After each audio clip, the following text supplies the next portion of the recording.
Secretary రాజు నాచార మహిళా సెక్రటరీని ఇక్కడ ఈ జిహెచ్ఎంసీతో నాచార మహిళా తర్వాత గుడి మేనేజ్మెంట్తో కలిసి 2 నెలల క్రితము మేము ఇక్కడ బ్యూటిఫికేషన్ కోసం అని ఒక రెక్కీ చేసి దాన్ని ఎలా చేయాలని ఒక ప్లానింగ్ చేసుకున్నాము.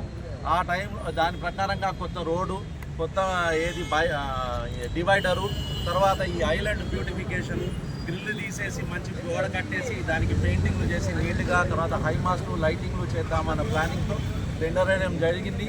ఆ టెండర్కి కాంట్రాక్టర్కి ఇవ్వడం జరిగింది. ఆ కాంట్రాక్టరు ఈ మీడియం పని, ఈ తర్వాత ఈ డివైడర్ పని చేయాల్సింది పోయి సడన్గా ఇది ఎప్పుడు చేశాడో మాకు కూడా అవగాహన లేదండి.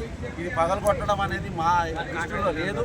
ఇప్పుడు కాంట్రాక్టర్ని పిలిచినాము, వాళ్ళకి చెప్పినాము ఇది ఇమ్మీడియట్గా ఏదైతే గోడ తీసినారో అది మళ్ళీ నీట్గా తయారు చేసి మళ్ళీ దానికి కావాల్సిన బ్యూటిఫికేషన్ ఏదైతే ఉందో అది చేయమని చెప్పినాము.